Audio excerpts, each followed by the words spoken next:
કિંજલ, ઘણી વખત કેટલા ઘા આપણી અંદર કેટલી સહન શક્તિ છે એના માટે નહીં, પણ આપણી અંદર કેટલી શક્તિ છુપાયેલી છે એનું જ્ઞાન કરાવવા માટે ભગવાન આપતા હોય છે. ને જો આ સાંભળીને સાહેબ સડસડાટ બોલતા થઈ ગયા તો? અરે હું તો કહું છું કે આપણે આ વાત વહેલી તકે સાહેબને કહેવી જોઈએ. મેં પહેલા ટેબ્લેટમાં વાંચ્યું છે, આને શોકિંગ થેરેપી કહેવાય. જરાય નહીં. આવા કોઈ અખતરા કરવાની કોઈ જરૂર નથી. જો તે પપ્પાને કંઈ પણ કીધું છે ને, તો હમણાં તું કહેતો હતો ને જે લાલ લીલા મરચાવાળી ચા, એ સૌથી પહેલા તને જ પીવડાવી દઈશ. અરે પણ કિંજલ, ત્યાં થિયેટરમાં સેજલ અને રૂપેશ લાલ પીળા થતા હશે એનું શું? આપણે જવું નથી? અરે બાપરે, આ બધી ધમાલમાં એ તો બધું ભૂલાઈ જ ગયું. ગુલાબ, તો દુકાન સાચવી લેજે. હા, ને આ બધું સાફ કરી દેજે, એટલે સવારે કોઈ આવે તો લોચો ન થાય. હા ને હા, પપ્પાને કઈ નહીં કહેતો, ઠીક છે? સારું, જરૂર કરીશ. ચલો મેડમ. 5 મિનિટ 15 મિનિટ કરતા કરતા અડધો કલાક થઈ જવા હતો. 2 વાર તો મેસેજ પણ કર્યા કે હું નીચે ઊભો તારી રાહ જોઈ રહ્યો છું, પણ કોઈ જવાબ જ નથી. જાણે દુનિયામાં બસ એક જ છે જેને બધું કામ છે, બીજા બધા તો આટા ફેરાના આશીર્વાદ દે છે. શું કરવું? ફોન કરું? જવા દે, જાણે મારું નામ સ્ક્રીન પર વાંચીને હરખાઈ જવાની હોય. યાર, 25મી વાર ટ્રાય કર્યું સેજલ, પણ એ જવાબ જ નથી આપતી. રૂપેશનું પણ સેમ ટુ સેમ આવી રહ્યું છે. એ ક્યાંક એવું તો નથી ને કે એ બંને મળીને ત્યાં બીજે જ ઉપડી ગયા હોય? જો એવું હોય ને તો આપણા માટે તો સારું જ છે, કેમ કે આપણો પ્લાન શું હતો? સેજલ અને રૂપેશ જીજુ એકબીજાની સાથે ટાઈમ સ્પેન્ડ કરે. ફોન આવી ગયો. હા સેજલ, બોલ, ક્યાં છે તું? અમે લોકો ક્યારની તારી રાહ જોઈ રહ્યા છીએ. મને આઈડિયા છે, એન્ડ આઈ એમ સોરી. મેં મોબાઈલમાં તારા મિસ કોલ્સ અને રૂપેશના મેસેજીસ પણ જોયા, અને એ બિચારો તો ક્યારનો નીચે મારી રાહ જોઈ રહ્યો છે. શિટ યાર, તો તું રૂપેશ જીજુની સાથે જલ્દીથી પહોંચ. અમે લોકો અહીંયા જ ઊભા છીએ. ના ના, એવું કરવાની કાંઈ જરૂર નથી. તમે લોકો મૂવી જોતા થાઓ, મારી અને રૂપેશની ટિકિટ ડોરકીપરને આપી દેજો. ઠીક છે? ઠીક છે.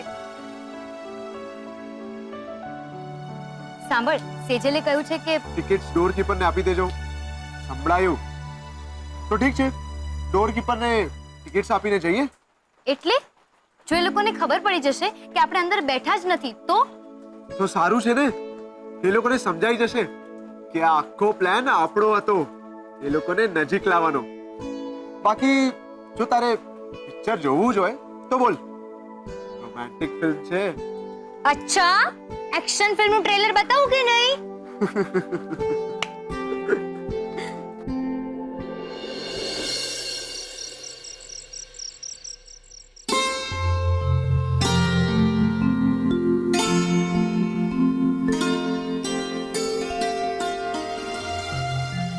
પપ્પા,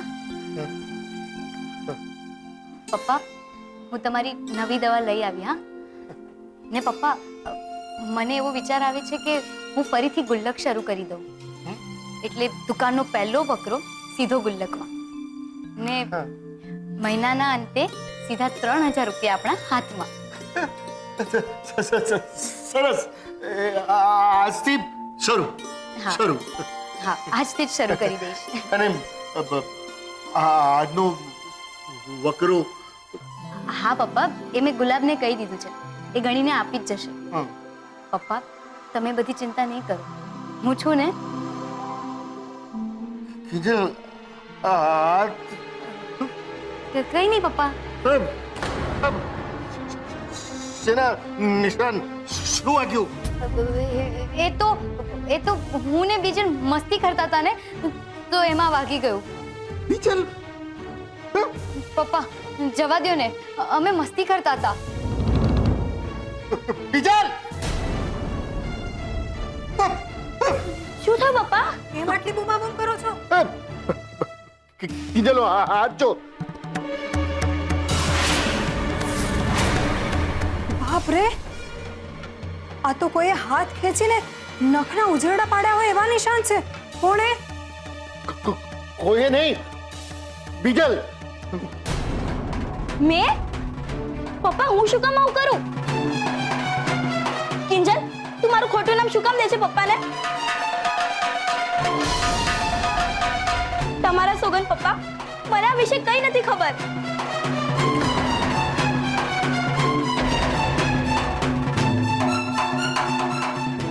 સેજલ, આટલી જલ્દી પિક્ચર પતી ગયું? મને શું ખબર, એ પિક્ચર જોવા જ કોણ ગયું છે?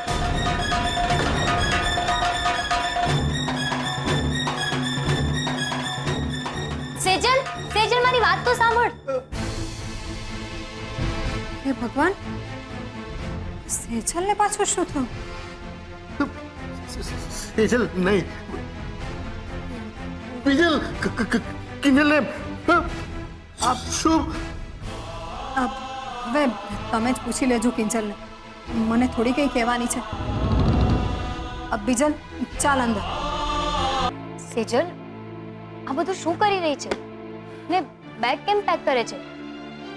ઓ હેલો, તારી સાથે વાત કરું છું. ને તું પિક્ચર જોવા કેમ ના ગઈ? ક્યાંથી જાઉં? બધું જ કામ પતાવીને માંડ માંડ ત્યાંથી નીકળવાની જ હતી અને પપ્પાજીનો ફોન આવી ગયો. સેજલ બેટા, અર્જન્ટ કામ આવી ગયું છે તો એ પતાવીને જ જવું પડશે. એટલે પાછી બેસી ગઈ કામ કરવા. હા ઠીક છે, પણ બેગ કેમ પેક કરે છે? કેમ કે આવતીકાલે સવારે હું વડોદરા જઈ રહી છું અને એ પણ પપ્પાજીએ જ નક્કી કર્યું છે. એમ? તો તું વડોદરા જઈ રહી છે એની મમ્મી અને પપ્પાને ખબર છે? નહીં એટલે તેને પૂછ્યું કે હું જાઉં કે ના જાઉં? ના, નથી પૂછ્યું. મારી ભૂલ થઈ ગઈ હે ને? શું કરું? સજા આપવી છે? ઉઠ બેસ કરું? રૂપેશને પણ આ જ વાંધો પડ્યો છે. કેમ ના પૂછ્યું? કેમ ના જણાવ્યું? અરે યાર, ઓફિસમાં મારે 100 કામ હોય છે. હવે એ બધા કામ પતાવું કે પછી તમને લોકોને ફોન કરીને જણાવ્યા કરું? અરે મારે આજે વડોદરા જવાનું છે. જાઉં ના જાઉં? ઓકે ઓકે, સમજાઈ ગયું. હું મમ્મી પપ્પાને કહી દઈશ. ને તું શાંતિથી 2 મિનિટ બેસી જા. પાણી આપું? તું કઈ જમી? હવે મને કહીશ કે આ બધો ગુસ્સો જે છે એ કઈ વાતનો છે? મને નથી ખબર. કામ વધારે ચાલ્યું, એમાં રૂપેશ મારાથી રિસાઈને ચાલ્યો ગયો. અરે યાર, તું જ મને કે આપણે કોઈ કામ હાથમાં લીધું હોય તો એને પૂરું તો કરવું પડે કે નહીં? એક મિનિટ. આજે તો આપણે બધા પિક્ચર જોવા જવાના હતા ને? તો પછી તમે અહીંયા શું કરો છો? અમે એટલે કઈ નહીં, બસ આમ જ માંડી વાળ્યું. ઓકે, પણ પિક્ચર જોવાનો પ્રોગ્રામ બનાવ્યો તો શું કામ? આઈ મીન કોઈ ખાસ રીઝન હતું? હતું, પણ મને લાગે છે કે એ બધી ચર્ચા કરવા કરતા તો તારું પેકિંગ પતાવી દે. હા, અને પછી જો રૂપેશ ફોન ઉપાડે ને તો એની સાથે વાત કરી લઉં. ફોન ઉપાડે તો સારું ને? અરે હા, રૂપેશ ચીચુ ફોન ઉપાડે કે ના ઉપાડે, પણ મને લાગે છે હવે મારે કોઈ જબરદસ્ત પગલું ઉપાડવું જ પડશે, નહીતર સેજલ અને રૂપેશ ચીચુની વચ્ચે અંતર વધતું જશે ને એ ઠીક નથી. શેના નિશાન? શું વાગ્યું? એ તો હું ને બીજન મસ્તી કરતા હતા ને, તો એમાં વાગી ગયું. કિંજલ તું મારું ખોટું નામ શું કામ દે છે પપ્પાને? તમારા સોગન પપ્પા, મને આ વિશે કઈ નથી ખબર. તમારા સોગન પપ્પા, મને આ વિશે કઈ નથી ખબર.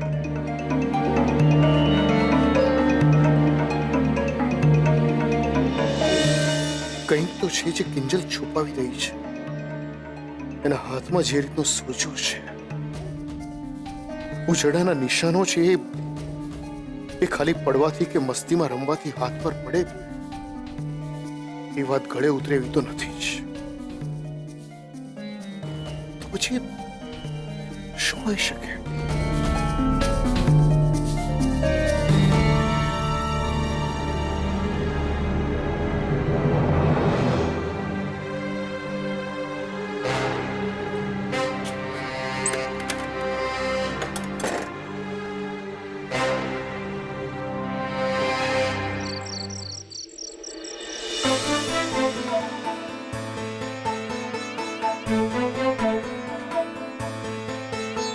આ શું? દરવાજો કેમ ખુલ્લો છે? અહીંયા તો કોઈ નથી. ખબર નહીં કોણ ગયું હશે. મમ્મી પપ્પાના રૂમનો પણ દરવાજો ખુલ્લો છે. મમ્મી મમ્મી મમ્મી જાગને. શું થયું કિંજલ? મમ્મી પપ્પા ક્યાં છે? શું? તારા પપ્પા ક્યાં? મમ્મી હું પાણી લેવા આવી હતી ને ઘરનો દરવાજો પણ ખુલ્લો છે. અહીંયા આવી તો પપ્પા પણ નથી. શું? એટલે તારા પપ્પા ક્યાં ગયા? મને કેમ ના ખબર પડી? મમ્મી એક કામ કર, તું ઘરમાં બધે જોઈ લે, ત્યાં સુધીમાં હું બહાર બધે જોઈ લઉં છું. હા હા. હે ભગવાન, કિંજલના પપ્પા ક્યાં ગયા હશે?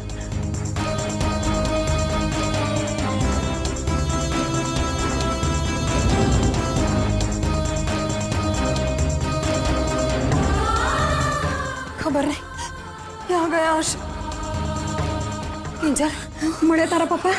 મમ્મી આસપાસ બધે જોઈ આવી, પપ્પા ક્યાંય નથી. મારું મન કહે છે એકવાર આપણે દુકાને પણ જોઈ લઈએ, કદાચ ત્યાં હોય તો. વરસાદ પણ પડું થઈ રહ્યો છે, એ પેલા મળી જાય તો સારું. હા ચલ જલ્દી. ચાલ. સાહેબ, તમને ખબર છે, જો આજે ઉત્કર્ષભાઈ ના હોત ને તો કાંઈકનું કાંઈક થઈ ગયું હોત. પેલા બાબુલાલ અને એના ચમચાને પોતાનો પરચો બતાવી દીધો. ગુલાબ, જોયું? હું તને કહેતી હતી ને, તારા પપ્પા દુકાને એ ગુલાબ સાથે જશે. પપ્પા તમે પણ કમાલ કરો છો. હવે ત્યાં તમને શોધતા હતા ને તમે અહીંયા છો. બસ.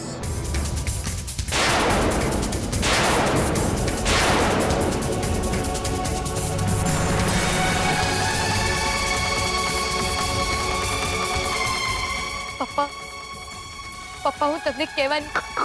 ખોટું નહીં નહીં બોલવાનું મારી સામે.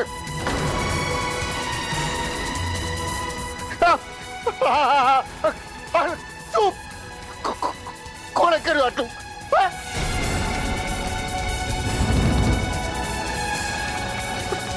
બીજલ નહીં, બીજલ નહીં.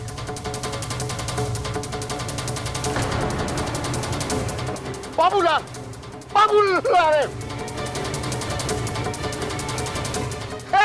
ગુલાબ, કોને કર્યું? બોલ. બાબુલાલ.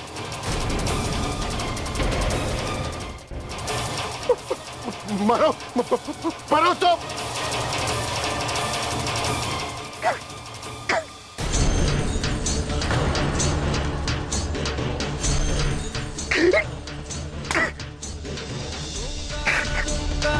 કોણ બાબુલાલ? શું ભરોસો? અરે તમે બધા કોની વાત કરી રહ્યા છો? મને તો કંઈ જ સમજાતું નથી. અરે હું તમને ત્રણેયને પૂછી રહી છું, શું વાત છે કિંજલ? ગુલાબ, તું તો કે કોણ છે આ બાબુલાલ?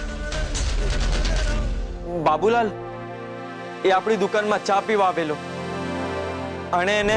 બોલો સાહેબ, શું જોઈએ છે? કડક અને મીઠી.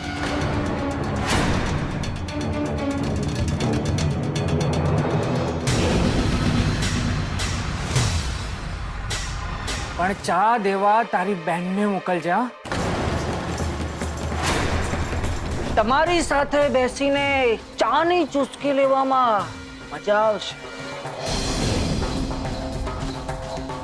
આવો આ સિંહાસન પર. ને કિંજલ, ફોન કર પોલીસને. છોડ ઉત્કર્ષ, આવા લોકોના મોઢે ના લગાય. પણ એવું જરૂરી તો નથી ને કે દર વખતે ઉત્કર્ષ ત્યાં આવી પહોંચે. શેઠાણી સાચું કહી રહ્યા છે. મને તો એવું લાગે છે આપણે આવી બધી પરિસ્થિતિઓ માટે લાલ મરચું, માટીનો ભૂકો, આવું બધું તૈયાર રાખવું જોઈએ. નહીં.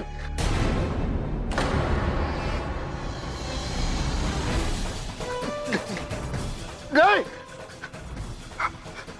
હવે પછી દુકાને કિંજલ નહીં.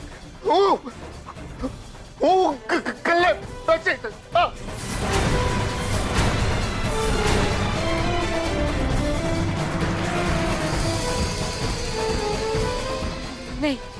નહીં પપ્પા, ડોક્ટરે તમને દુકાને બેસવાની પરવાનગી નથી આપી.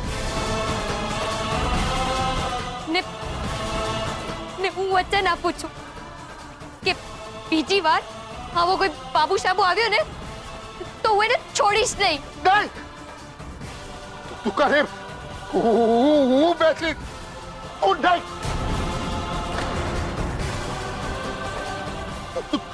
તું આવી રહે તો દુકાન તાળું કર.